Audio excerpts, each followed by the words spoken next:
Yofi. Okay, good. So good evening. Okay, so last week we put a bit of a background to this, and we started with a text from Shmot, from Exodus.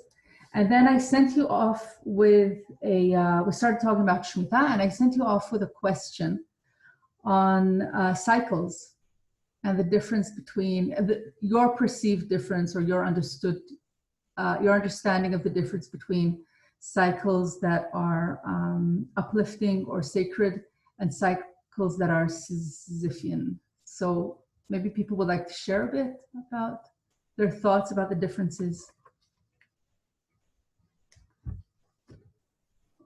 Like with the cycles that are uplifting, you kind of look forward to those times of the year or the time frame that they're occurring, whereas the ones that are a little bit less uplifting or exciting, you kind of dread.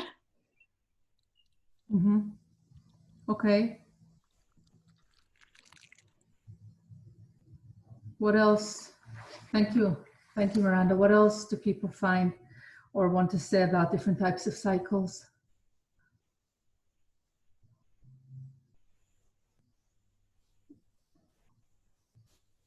Or maybe think of them in different categories than I put them. But what do they do to us? Can you give me the verses, please? Sorry, Audrey, I couldn't hear you exactly. The verses? What verses they are? Oh no, it's not in a verse. It's just we were talking about the cycle of 7. Oh, right. I remember that. Yeah, we're talking about the cycles of 7 and the number 7 and this kind of this cycle appearing every time. This number, which is actually a number in time. We kind of looked at it. Yeah, and the Kabbalah as well. Maybe like often it's a cycle of time of 7. So also an infinite number, isn't it? In what way infinite? Well, 7 has been cycling, like 7 days and 7 of everything. Remember you were talking about tens before? Mm-hmm. Things added up to 10. But the infinite number, as far as I understand, was 7. Well, I'm not sure if it's exactly infinite, but it's recurring. Yeah. Okay. So what? For me, some differences would be,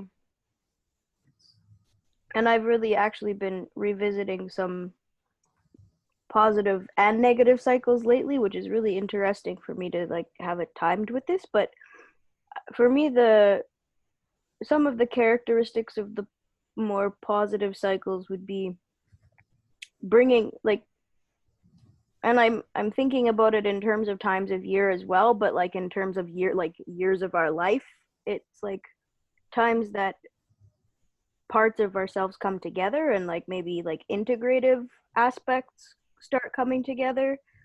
And even when I think of like holy days, like any of the holy days, like they're really about gathering and like bringing things together. Like there's harvest holidays, there's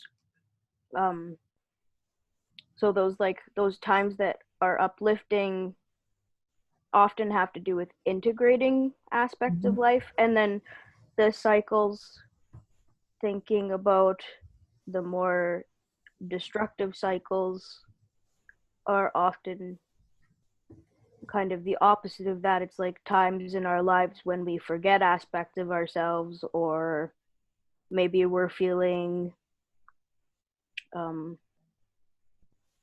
like, to use some cliche terms, but like to feel more spread thin or like into many pieces. Like they're like those times when we're at a low, but we're at a low because we're in so many places at once in our head. I don't know if that really makes sense, but yeah, that was kind of my observations on it this week.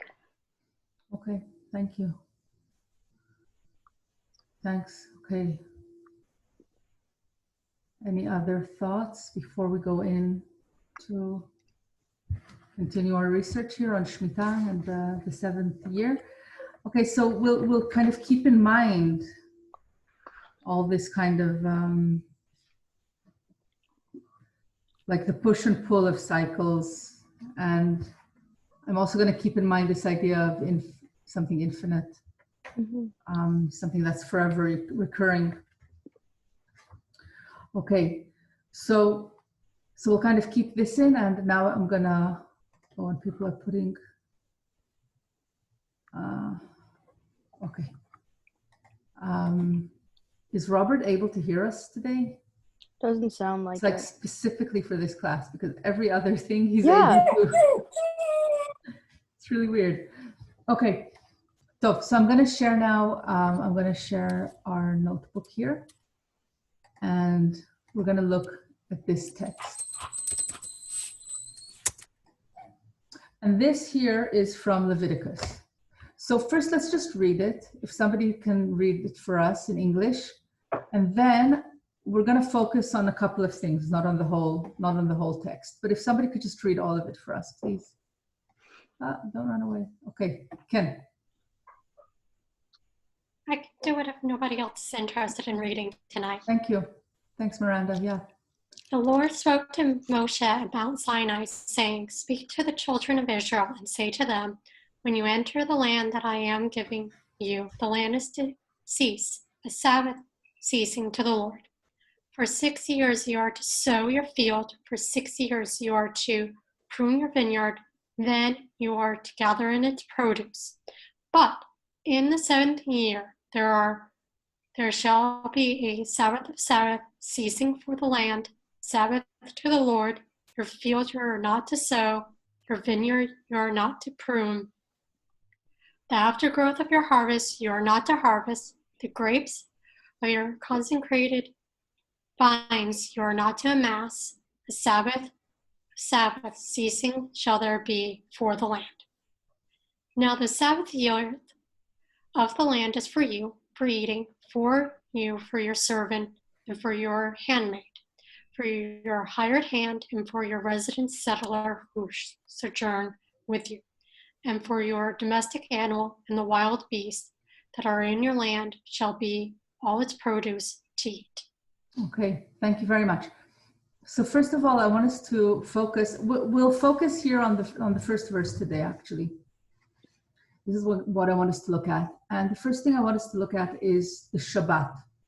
V'shavta haaretz Shabbat l'Adonai, okay? So let's first understand this concept of Shabbat, because Shemitah is a Shabbat Shabbaton. It's a Sabbath of Sabbath, okay? So what is Shabbat all about? What does Shabbat call us to do? What does Shabbat symbolize?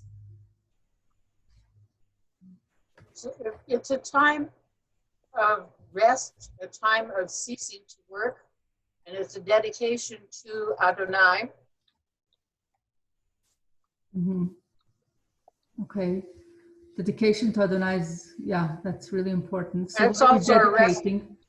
And it's a resting of the land so it can renew. It's a renew of self as well. Wait, first we're going to focus on Shabbat as we usually know it, okay? Before we go into the Shabbat of the land, let's first kind of focus on the concept of Shabbat, the weekly Shabbat, okay? Just so we kind of look at that and then go into Shabbat of the land. So this Shabbat is a time of rest, nachon. So Adonai also rested on the 7th day of creation. And Audrey said dedication to Adonai. What are we dedicating on Shabbat? Probably ourselves, our minds, because we usually don't focus on religious aspects of our lives during the rest of the week. Okay. I would even say we don't always focus on our inner humanity always during the week. Yeah. Okay. So to kind of, to look a bit more at what Shabbat means, can you see the screen, the way it's changed to Shabbat of Hesed? Okay, so I scanned here one chapter from Rabbi Heschel's book, The Sabbath, Rabbi Avram Yoshua Heschel. Has anybody read it before? Mm. You've read it, Ashley? Okay. I've read some of his stuff, but not this. Okay. So, Ashley, I don't want to put you on the spot, but do you want to say a few words about this book? He talks about Judaism and the cycles of Judaism and time, and how the Sabbath is like a holy time, it's a sacred time, and ties it into almost the rest of Judaism and how you should view sacred time, essentially, or as I would call it. Okay, perfect. So I want us to read, we won't read the whole thing, but I want us to read a bit of this to see what Heschel tells us about Shabbat, and from that to understand a bit about what Shabbat means, like the deep meaning of, one of the deep meanings of Shabbat, okay? There have been many things written about Shabbat. I just think this is pretty useful for us. Okay, I'll read a bit and then maybe some other people can read a bit. So holiness in space, in nature, was known in other religions. New in the teaching of Judaism was that the idea of holiness was gradually shifted from space to time, from the realm of nature to the realm of history, from things to events. Okay? The physical world became divested of any inherent sanctity. There were no naturally sacred plants or animals anymore. To be sacred, a thing had to be consecrated by a conscious act of man or of people, we would say today. The quality of holiness is not in the grain of matter. It is a preciousness bestowed upon things by an act of consecration and persisting in relation to God. Okay, so where does Shabbat fit in here? It's a time that is consecrated to God in our relations, to our relationship with God. There is no mention of a sacred place in the Ten Commandments. On the contrary, following the event of Sinai, Moshe is told, in every place where I cause my name to be mentioned, I will come unto thee and bless thee. The awareness that sanctity is not bound to a particular place made possible the rise of the synagogue. The temple was only in Jerusalem, while the synagogue was in every village.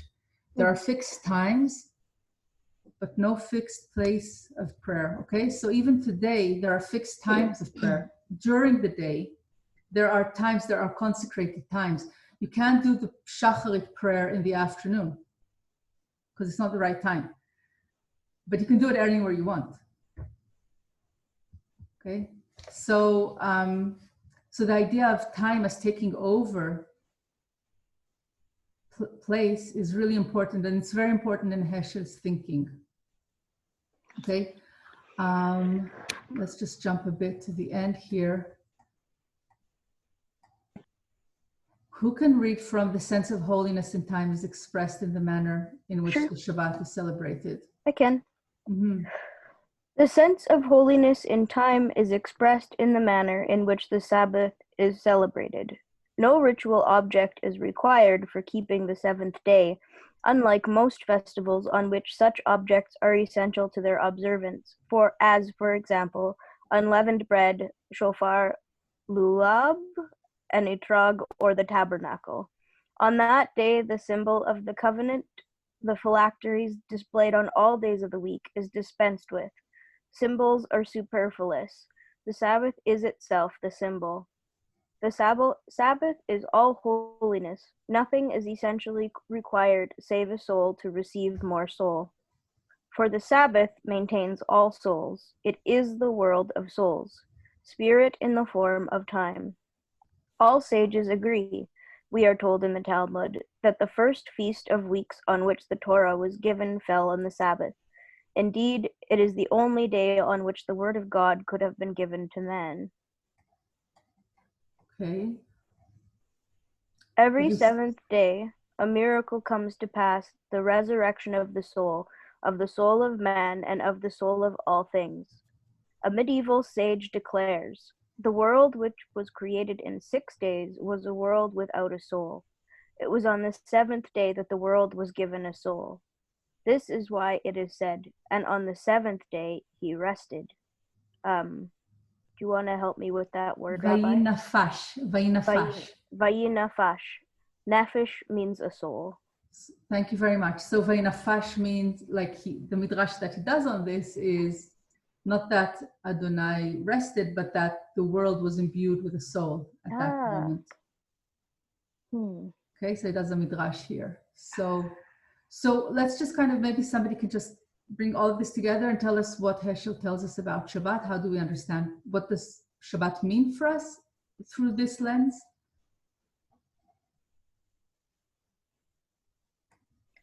Could be interpreted as like Sabbath is a time frame for like the whole world to rest, and the whole idea of like all the symbols that we have modern day Judaism for kind of marking the Sabbath are not needed.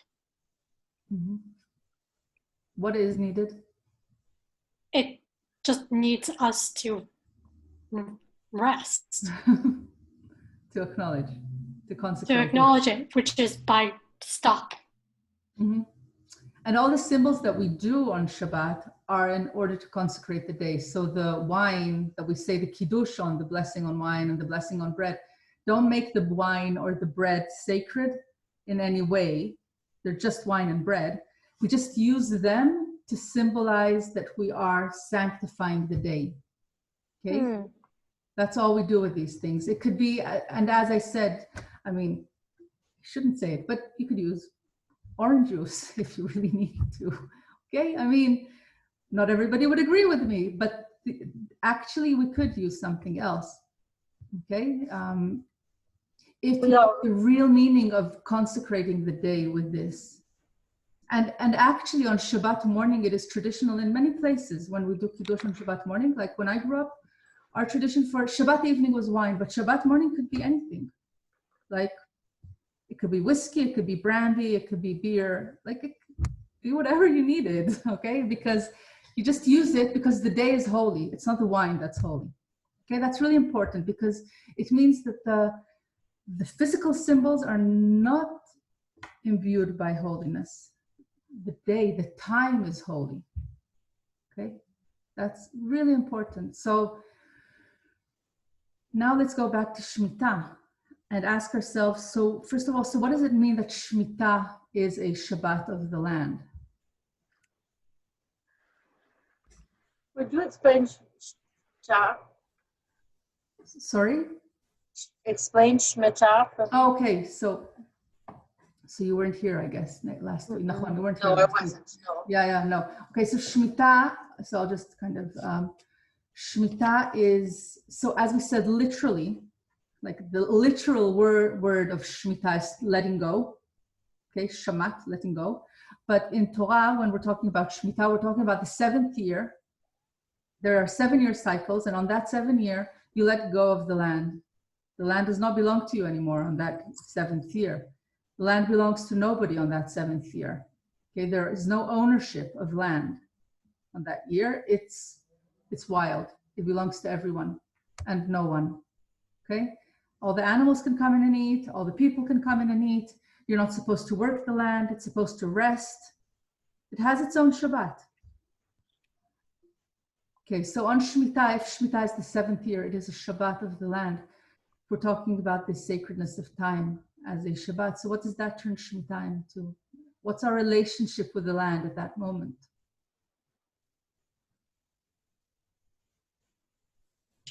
Just let it be. Like it's because there is no like symbol or anything to consecrate it. Letting it be and resting is how you consecrate it. You consecrate the time frame. So there's something about, sorry, yeah. Like the sage said on the 7th day, we're receiving the soul. So that because Adonai rested on that day, and everything became sanctified. And that's why we recognize that and honor it. So if every week we have a Shabbat of our own, of living creatures, because also our animals are supposed to rest on Shabbat, all those who do work. And that is consecrating our relationship with Adonai through that. So on the Shemitah, When we let go of the land, when we let the land rest, what happens then? What are we doing then? Humans have to rest too, in a sense, because we're tied to the land. Working the land is really hard work. So if we're letting the land work, then those people who would work the land are also in a way resting and giving that time up as sacred time, in a way. If you're tying it to Heschel, that's what I'm saying. Yeah. Okay, so it's again a larger space of time for people to rest. And so where is if our mind on Shabbat is supposed to be about our relationship with Adonai for one day, perhaps Shemitah is a whole year where we need to be contemplating or acting on our relationship with Adonai. Like, I don't know if that's possible. Okay, how do you do that? But perhaps the idea is that we have a cycle whereby in this cycle, once every 7 years, you stop everything, you stop your day to day, and you devote yourselves perhaps to that part of you which is the nefesh, the neshama, the part of us that is holiness for a whole year. I honestly don't know how it was ever done. Okay, because it's a really long. I wonder too if it, like, the thing that's coming to me in all this is that it also demands in us that we slow to a larger cycle overall, time-wise, like to change our sense of time to a larger sense of time. Because I think in our modern world we're very I just want to say like reactionary, like very, very short-sighted. That's the word I'm looking for.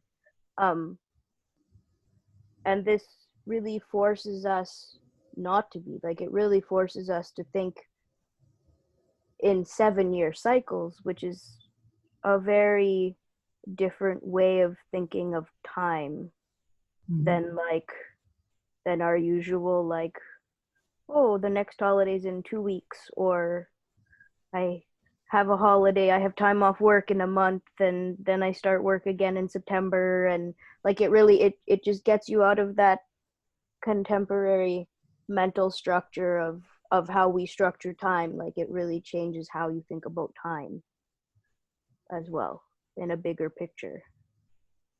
Yeah, and we were talking last time about the fact that the Shemitah it's the 7th year, but actually, because you're not supposed to work the land on the 7th year, then you have the 6th year to prepare for the 7th year, and the 8th year, or the 1st year of the new cycle, to kind of recover and kind of bring yourselves back into work. So actually, this is a cycle that needs a lot of thinking about, right? So out of 7 years, you have 3 years that are influenced by Shemitah and 4 years that are kind of normal years.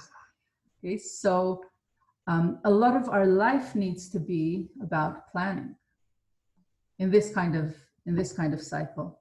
And yeah, I totally agree that there's something that brings a shift into your mind if you know that you need to, every few years you need to start planning. I'm wondering how their people actually carried this out. Did they actually do this? Freeing the slaves and letting the land lie follow? And how was this supervised, and how was it carried out? I don't remember reading anywhere in the Torah about it being successful. The admonition was there, but I don't know. Yeah. I think, if I remember correctly, and we'll when we continue, I'm hoping we'll see more. But if I remember correctly, so this is given, and we'll go into the desert in a moment. But this was given in the desert, where of course land belongs to no one, at least metaphorically, and so they're given this idea of non-ownership in a time when they are non-owners, and of course they were slaves before, so they've never owned land. So in a sense, it's even throwing them back to remember what it was like in the desert. It's Shemitah. But beyond that, I think the one of the commandments in Torah is that when they enter the land of Israel, the land of Canaan, their first year there needs to be a Shemitah year. Yeah. If I remember correctly. I could go and check that. So actually the whole relationship with the land begins by not working the land. And that's, if you know permaculture work, that's what you do, right? When you do permaculture planning, first year you sit and do nothing. Yeah. So it's interesting to see that when they enter the land, at least mythologically, their first year was sitting and doing nothing. Agriculturally, at least, they were at war. But even if they were not at war, they wouldn't have been allowed to work the land. Because Shemitah is like the baseline, okay? Like we're supposed to return to Shemitah. It's supposed to be, in a sense, we're supposed to be returning to that baseline. Then we live our lives and then we return to the baseline. Okay, so this is about the Shabbat. Okay, so now we'll go back to this part, and I want us to look for a moment here at the first verse. Adonai spoke to Moshe at Mount Sinai, saying. So the interesting thing about this, about Shemitah, is it's the only mitzvah, it's the only commandment that we hear that was actually given at Sinai. Like it's the only mitzvah that says this was given in Har Sinai. Okay, specifically Shemitah. And if we go down here, and yeah, Rashi talks about it. So Rashi, could somebody read Rashi here for us from Adonai spoke to Moshe at Mount Sinai, saying the land is, what does, oh, sorry, that's my dog. Shalom Pupuk. My dog is always, making weird noises. Can somebody read Rashi? Rashi is the acronym for Rabbi Shlomo Yitzchaki, and he was the medieval commentator on Torah. And he has this to say. Can somebody please read it? I can read it. The Lord spoke to Moshe at Mount Sinai, saying, the land is to cease, a Sabbath ceasing to the Lord. What does the subject of Shemitah have to do with Mount Sinai? Were not all the commandments given from Sinai? This teaches that just as concerning Shemitah, its general principles and specific details were all given over at Sinai. So to all the mitzvot were given over in this way from Sinai, both in general and in particular detail. Okay, so what does Rashi tell us about this? About the why Shemitah?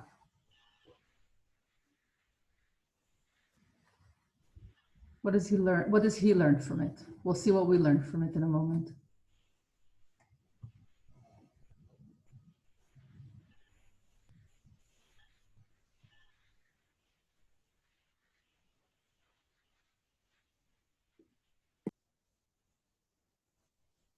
He sees this as an example.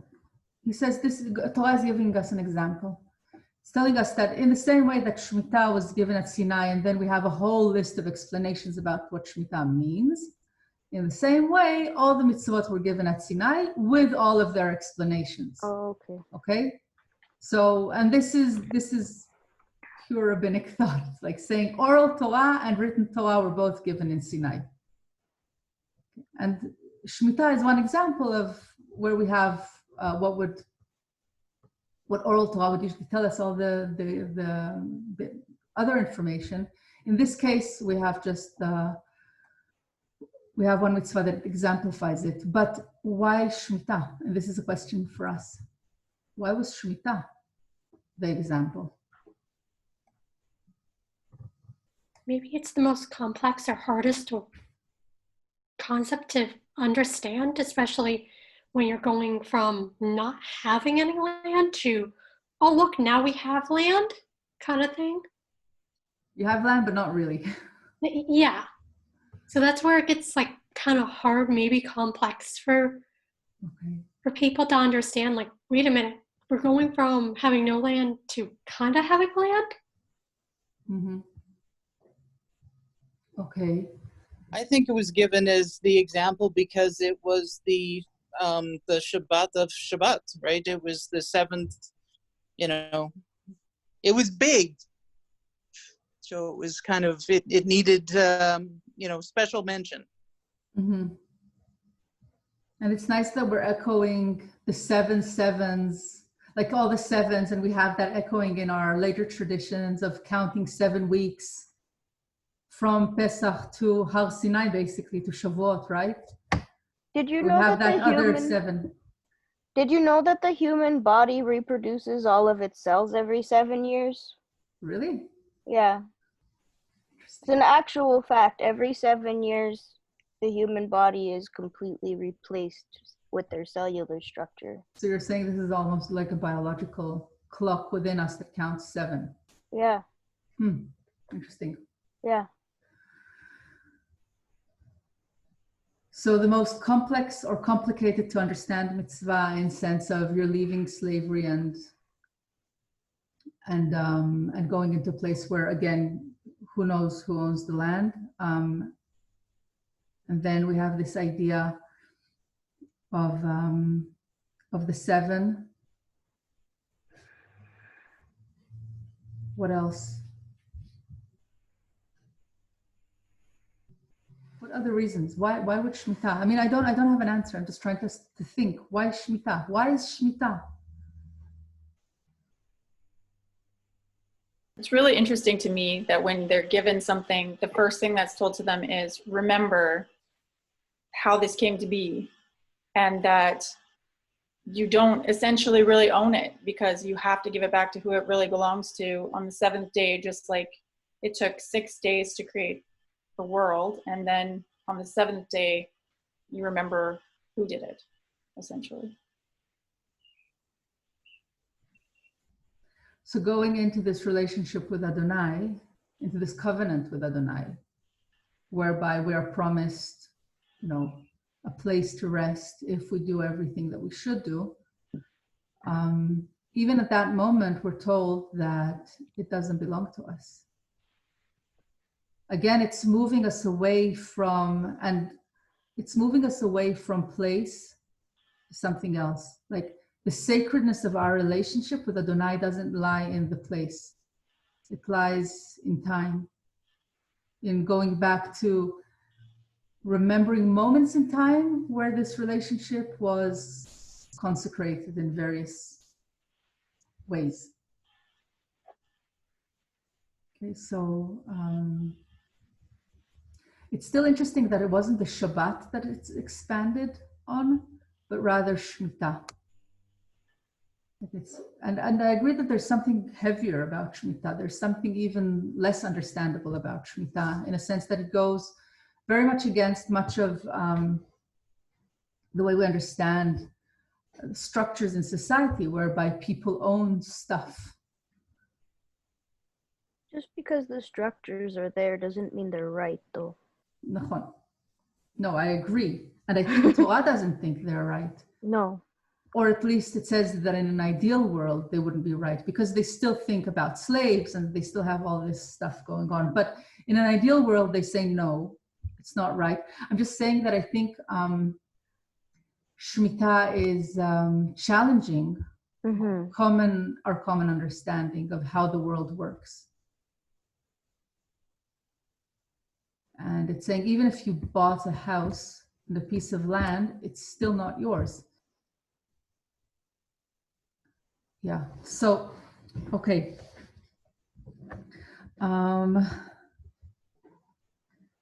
I feel like there's a really deep wisdom in that acknowledgement, though.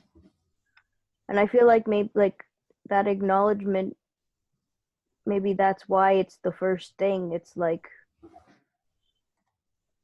everything else is kind of to follow the acknowledgement that this belongs to God first. Like that's the first thing to acknowledge. First and only. Yeah. It's really rough. It's first and only. And in much of traditional Jewish thinking, the first is so that we can prove why we own the land and not other people. But I think it's more than that. I think it's because it's teaching us, including the Jews, that in the end, all land belongs to Adonai, or all the world is not ours at all. And that's the actual thing. It's not talking to somebody else, it's talking to us. Even if we have this conversation about the land of Israel or the land of Canaan, it's still just something we're borrowing. It's still just something we have as, we're renting it. We're not owning it. So And we're living in borrowed time too. That's our lives, right? Yeah. Yeah. I wanted us to go back for a moment to the first story of relationship between people and the earth. Apart from us being made from the earth, so we were made from the earth by Adonai taking earth and blowing soul basically into it. So we're a combination of Adonai and the earth. And you can read earth with a capital E if you want. And then we have a story of two gods giving birth to humans, or you could read it otherwise.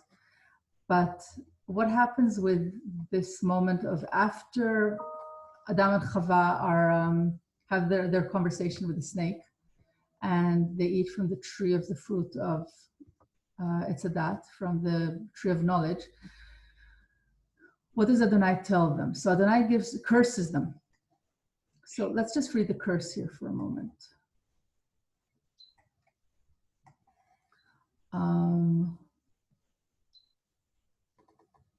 From the beginning.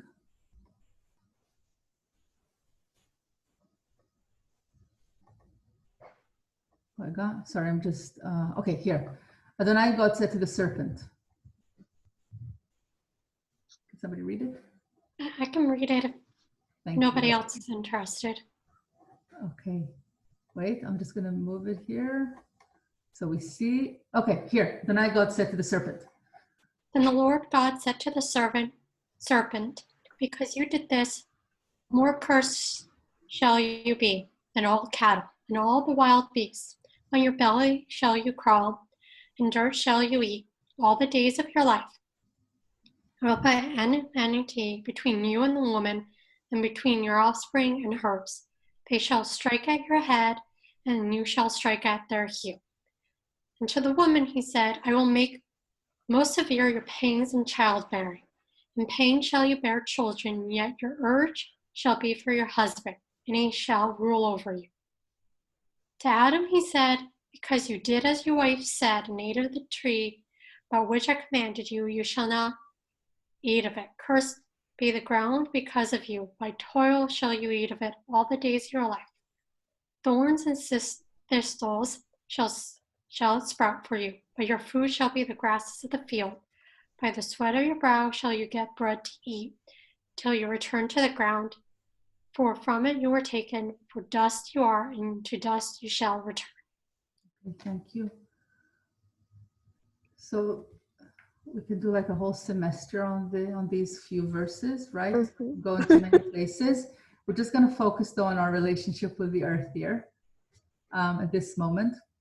Not even, I mean, okay, so what's happening here? What's the relationship that's portrayed or between humanity and the earth? Aggressive, kind of like the earth won't produce food for you as easily as you would imagine it should. I don't think it says that. I think it says that it will provide everything that we need, but we will work for it. It won't just be handed to us, because he says to Adam, cursed will be the ground, by toil shall you eat of it all of the days of your life. So you can eat from the ground, but you'll have to work for everything that you get from the ground. And that's kind of what I mean by aggressive. It's like, because in the Garden of Eden, everything was handed to us. Whereas outside of the garden, we had to work for it. So that kind of aggressive relationship. That's where I was trying to head.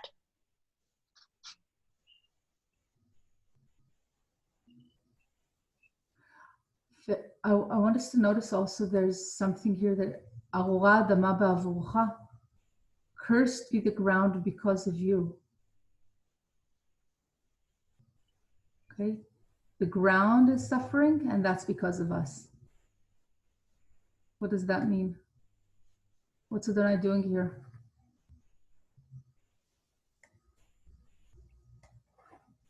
They were doing something without thinking. They did something, they were tricked, and they did something without thinking. So it was almost like they were going to suffer the consequences of that. And that there was going to now be toil, even when giving birth, the fruit was not going to be so easily brought about. They were going to have to think about it. They're going to have to work harder. What happens to the earth?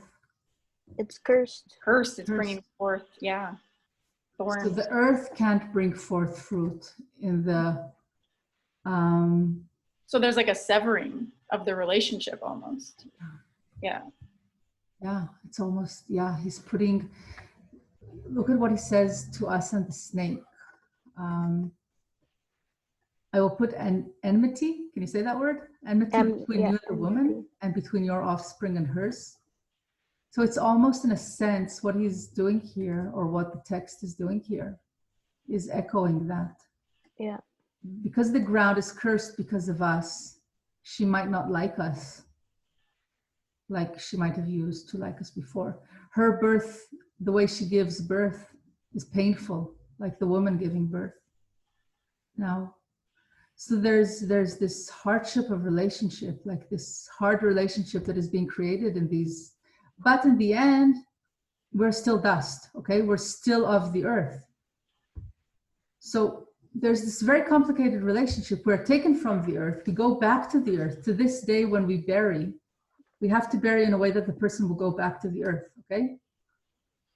The casket, if there is a casket, here you have to because of, legal stuff.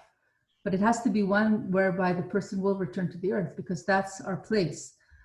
So I'm not sure if this is a curse part or a description part, but even with that, there's a really rough relationship that's being created here between us and the earth.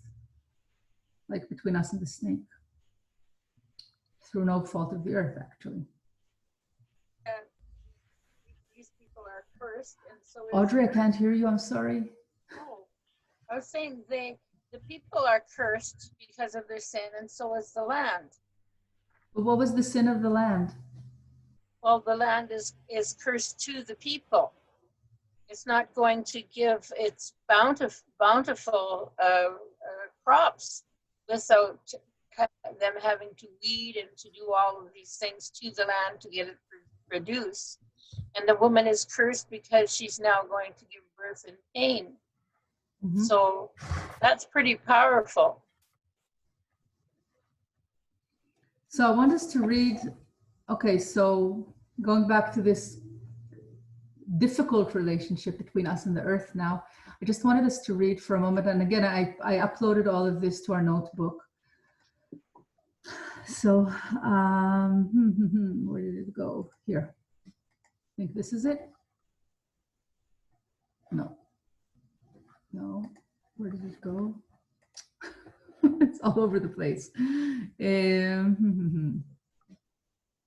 This is Genesis. Maybe this. Yes. From the grapes of wrath. You all know the grapes of wrath, right? Mm-hmm. Yeah. My favorite. It's just amazing. Every time I read it, I'm amazed. I just put this chapter up for you guys here, and you can find it in your notebook. If people need, I can send, but you probably all know it by, you all know it. But there's this moment he describes here of the fruit in California, how abundant the earth was, and how through this abundance, but through the mismanagement and cruelty of the people to each other, the fruit actually becomes this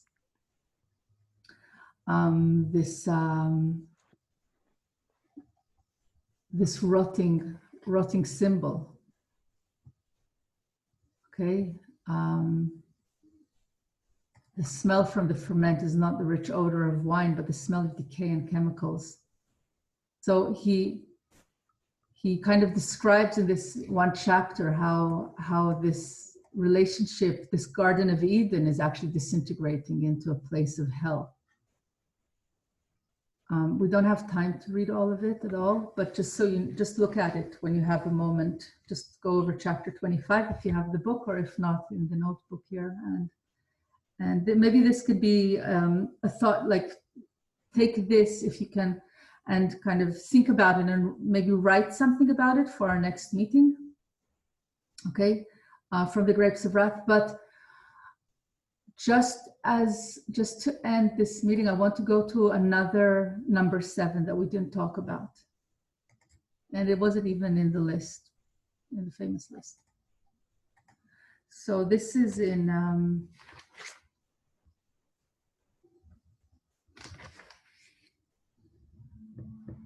okay, 1 second. I just need to find it. It's in the Leviticus again, but let me just find where it is for us. Okay, I'll stop sharing. It's the 7 of Nida. Does somebody know? And I'll look for the text, but does somebody remember what Nida is? Leviticus 15, 19 to 30. Okay. Does anybody remember what Nida is? No? Okay. So let's go and read Nida.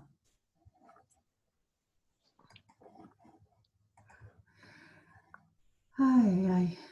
1 second. It's difficult with all these. Okay, here. So we'll just look at Nida, and then we'll call it a night. But so Leviticus 15.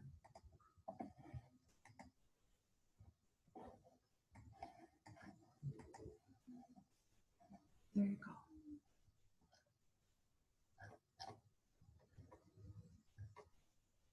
Okay. Oh. Who wants to read? Nida. 19 to 30. When a woman has a discharge, her discharge being blood from her body, she shall remain in her impurity 7 days. Whoever touches her shall be unclean until evening. Anything that she lies on during her impurity shall be unclean, and anything that she sits on shall be unclean. Anyone who touches her bedding shall wash his clothes, bathe in water, and remain unclean until evening. And anyone who touches any object on which she has sat shall wash his clothes, bathe in water, and remain unclean until evening. Be it the bedding, or be it the object on which he has sat, on touching it he shall be unclean until evening. Continue? Yeah, no, it's okay. So basically, you can't have sex, you can't touch anything, lots of uncleanliness, lots of, so Nida is in this instance, is the woman who is menstruating. Mm-hmm. Okay, so, and she has 7 days in which she is ritually separate. Yeah. And this has been developed to a longer period in most rabbinic thinking, but the number 7 is here again. So, and it's again, at least in some traditions, understood as a 7 of rest. Okay, because if you have your period, if you're menstruating, if you're bleeding, you might not want to be in sexual contact with anybody. You might not want to be where everything is happening. You might want to be a bit separate, perhaps. Okay, so this 7 of Nida is also a 7 of separation. It is a physical thing in this instance, but the time it's a question, because not everybody has a 7-day period for their menstrual period. Like 7 is more of a symbolic number here, because periods can be longer or shorter than 7.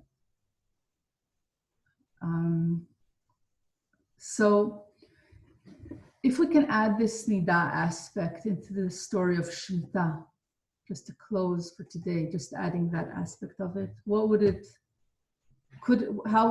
what more information would it give us about what Shamitah does? Purifies. Purifies, okay. Interesting. So the purification here is from our touch? Yeah. It's the setting aside. Mm-hmm. Okay, so purification from us. Mm-hmm. What other, is there anything else that comes to people? I think it also calls to attention the sacredness of sex and of your own body, and making it kind of special because it's being set aside for a certain amount of time so that you appreciate it. Yeah. Building after off of Ashlyn, by setting aside the land, we're trying to get us to think of it as appreciating it more afterwards, Mm-hmm. and less so, maybe.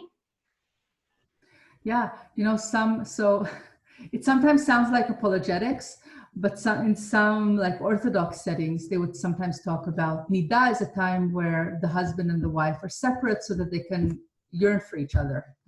So they don't kind of get sick of each other. So they have these 7-day or 14-day periods, actually. Nowadays, it's not 7 days. But yes, so you're echoing that kind of idea and sentiment that if we're away from the land for a period of time, we don't take it for granted. We're yearning to come back to it afterwards. And the land has had time to cleanse from our, digging and shoveling and doing stuff to it. Okay, so there are many things. I put everything up in our notebook, so you can go back and look at it and read the bit from Grapes of Wrath. And that'll be in the notebook? Yes. Okay, awesome. Yeah. And so you can add, like, if you want, you can add notes in the notebook, like with your name, so people can all see each other's notes, or you can just, but also bring them to our next meeting, and we'll talk about them. Okay, and go from there. Like, what did you learn from it, and how, in any way, like from the bit that we've already started learning about Shamitah, how could that inform your understanding about what was happening there in that chapter? Okay, and I'll also put a recording of this session if anybody needs to come back to it. Okay, thank you. So I'll stop the